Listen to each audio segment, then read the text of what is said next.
exaggerated. They make promises that they may try to fulfill, but then it turns out to be harder than they expected. They pump up the things that they did that were good. They downplay the things that didn't work out so good. They try to put a positive spin on things. And by the way, before you get too down on politicians, we all do that now. You know, when I'm talking to Michelle, sometimes I'm all like, oh, honey, man, do you see I did all the dishes? You know, and she's all like, yeah, but that's like the first time you've done that in a week. What'd you do wrong? And I said, well, we all do that to some degree, right? I mean, it's human nature. But what we have not seen before, in our recent public life at least, is politicians just blatantly, repeatedly, baldly, shamelessly lying. Making stuff up. Calling up, down. Calling black, white. That's what your governor's doing with these ads, just making stuff up. What he's saying is not true. And by the way, that's what Republicans in Congress are doing all across the country. On this pre-existing condition thing, they're running ads everywhere saying, we're the ones protecting it. It's not true. The president said he'd pass a middle-class tax cut before the next election. Congress isn't even in session. He just makes it up.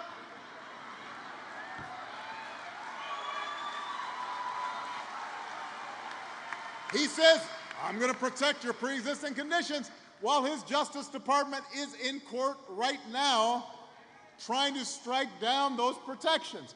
That is not spin. That's not exaggeration. That's not trying to put a positive glow on things. That's lying. And look, it'd be one thing if it was the first time, but they've done this often. They just, and accompanying making stuff up, they then try to scare the heck out of people before every election. It's always something a little bit different. And then suddenly the election comes and the problem that they were scaring you about is suddenly magically gone. You never hear it about it again. All right, so let me just kind of run through this just to jog your memory. In the 2010 midterms, it was government bureaucrats are going to kill your grandma. Remember the death panels? Just made it up. But that was a thing.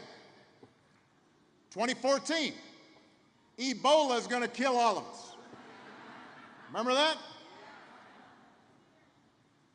In the last election, it was Hillary's emails. This is terrible. Hillary's emails. We were hearing emails everywhere. This is a national security crisis. They didn't care about emails. And you know how you know? Because if they did, they'd be up in arms right now as the Chinese are listening to the president's iPhone that he leaves in his golf cart. It turns out it wasn't, I guess it wasn't that important. They scared you about the deficits. Now the latest thing, they're convinced, they're trying to convince everybody to be afraid of a bunch of impoverished, malnourished refugees 1,000 miles away. That's the thing that is the most important thing in this election. Not health care, not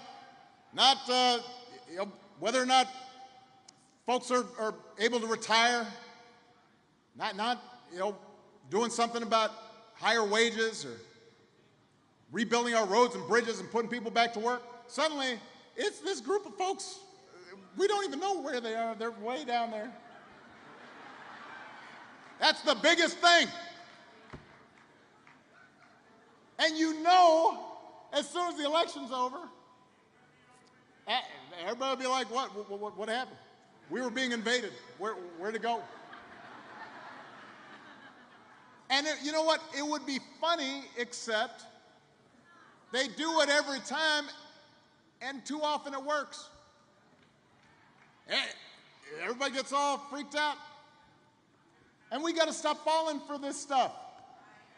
We're like Charlie Brown with the football. You can't fall for that okie doke.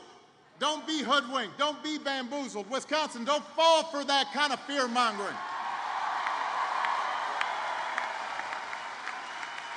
Because while they are distracting you with all this stuff, they're robbing you blind. They're giving tax cuts out to billionaires. They don't want you to notice that. Look, look, look over there. They're sabotaging your health care. Wait, look, look. They're letting big polluters rewrite our laws that keep our air and water clean. Ignore that. Look, look, over there. It's like a con where, a door-to-door salesman tries to sell you a security system while his buddy sneaks in the back, takes all your stuff. It's like Home Alone. You remember that movie? Joe Pesci's sidekick, he's trying to sneak in the doggy door. I guess you're too young for that.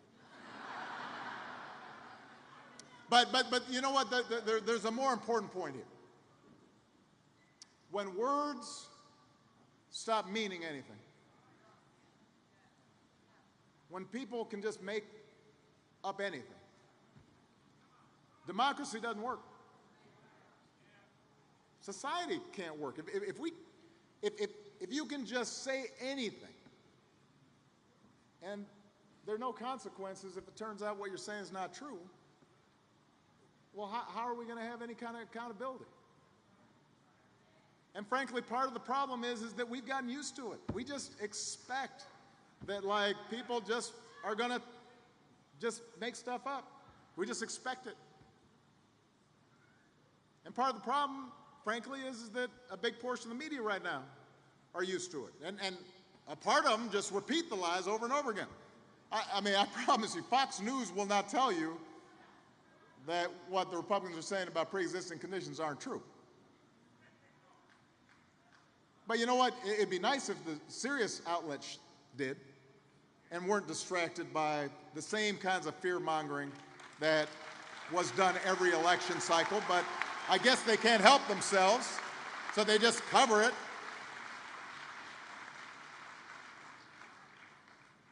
So until we start getting a little bit better about calling a lie, the only check we've got on this behavior is you and your vote. And I know during elections, it's natural for us to talk about Democrat and Republican, that's part of how the democratic process works. And obviously, I really think you should vote for Democrats, because our policies will actually make a positive difference in people's lives, and we actually do fight for the little guy. Rather than let Republicans keep attacking unions, Democrats will stand up for every worker's right to organize for higher wages and stronger benefits. And rather than let Republicans side with big banks while they're gutting the public university system, Democrats will invest in our public schools and help more Wisconsin students earn a higher degree without going broke. But there's something at stake in this election that goes beyond party. What is at stake is a politics that is decent and honest and lawful and tries to do right by people, and that's worthy of this country we love. Because it shouldn't be Democratic or Republican to say we don't just make stuff up. It shouldn't be Democratic or Republican to say you don't punish political opponents or threaten the freedom of the press just because you don't like what they say or write about you. It shouldn't be Democratic or Republican to say we don't target certain people based on how they look or how they pray.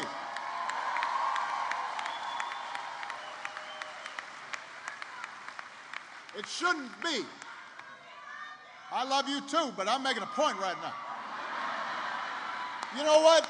I've got to believe that there are compassionate conservatives out there who think that there's nothing compassionate about ripping immigrant children from their mothers at the borders and leaving them in a cold cell. And I know there have to be people who consider themselves fiscally conservative who don't think there's anything fiscally responsible about trillion-dollar deficits. I've got to believe that there are people of all political stripes who think it's wrong when you say deficits don't matter when you're helping rich people and pretend that somehow they matter a lot when you're trying to help working people. There've got to be people, I don't care what your party is, who think it's wrong to spend 8 years trying to take away people's health care and then spend the final weeks before an election pretending you're Florence Nightingale. There've got to be people who say that's not how politics should operate.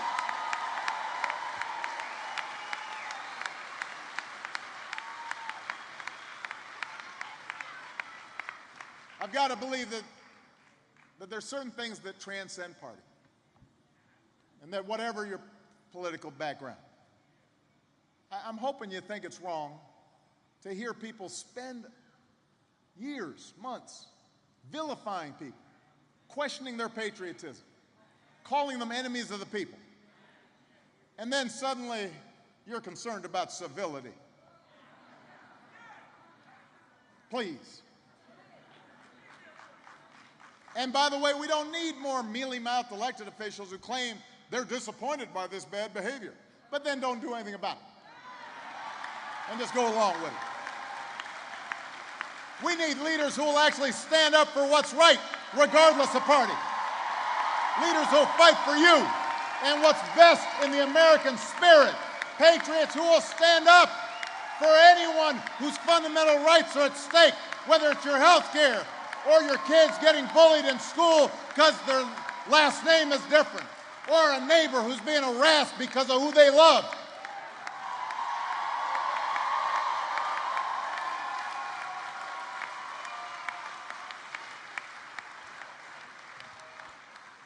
Wisconsin, that's what all of us need to stand up for, with clarity and patriotism and purpose.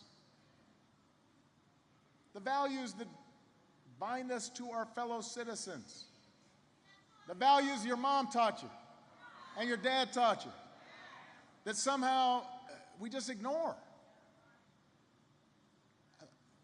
What's happened? We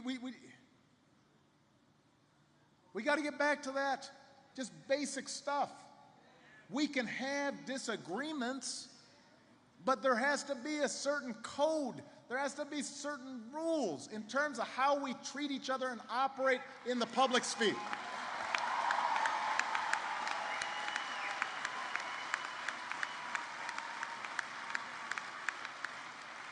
And that's what Americans do. That's what Americans do. That's who we are. That's what America is at its best. And that's what these candidates believe. That's what Tammy believes. That's what Tony believes. That's what Randy and Dan believe. And that's why I'm hopeful, Wisconsin. I am hopeful, despite all the noise and the lies and the distractions, that we're going to cut through all that and remember who we are, who we're called to be. I am hopeful that out of this political darkness, a great awakening of citizenship is happening all across the country.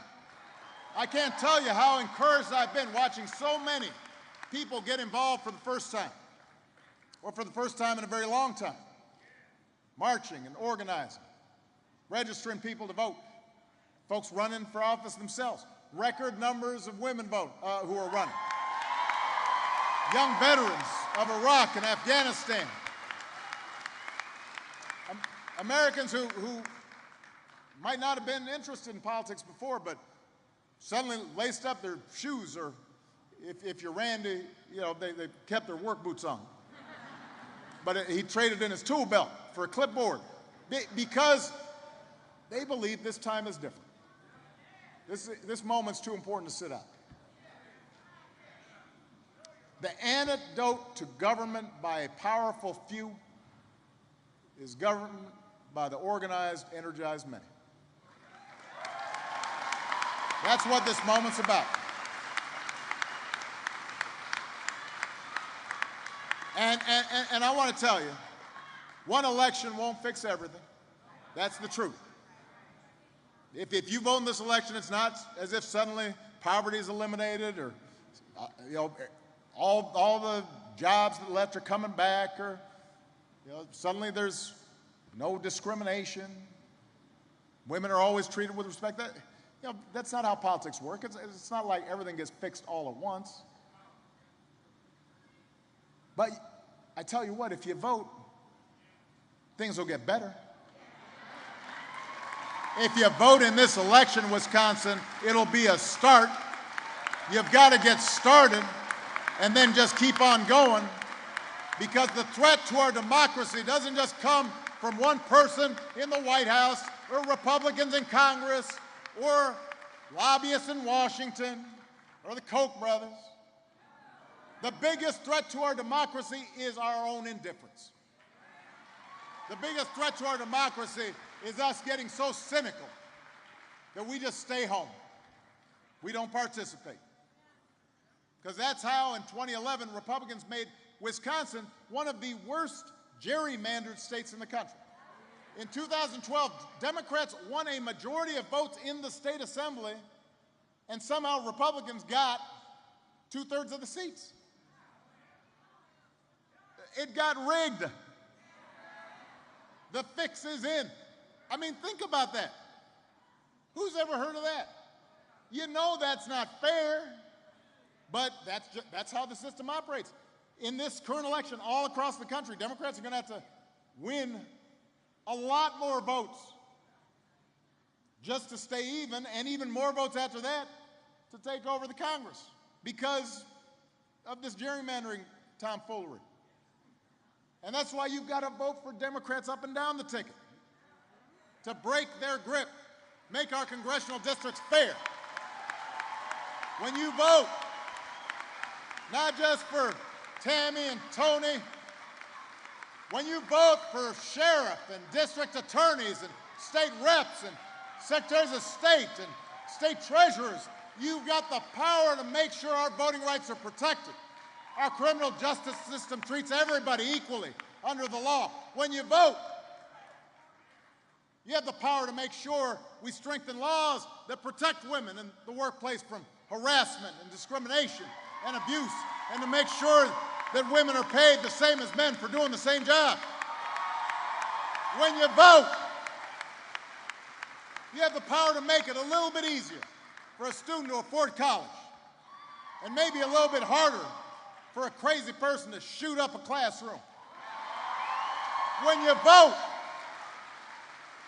you have the power to make sure a family keeps its health insurance. You could save somebody's life. That power is in your hands if you vote. And if you get involved and you knock on some doors, you talk to your friends and convince some new neighbors and talk to that family member that is a little confused, and you get them to vote early for this entire incredible Wisconsin team, you know what's going to happen? Something powerful happens. Change begins to happen. Hope begins to happen. And with each new step we take in the direction of fairness and justice and equality and opportunity, with each new step, hope spreads a little bit more. It starts with you. Let's get to work.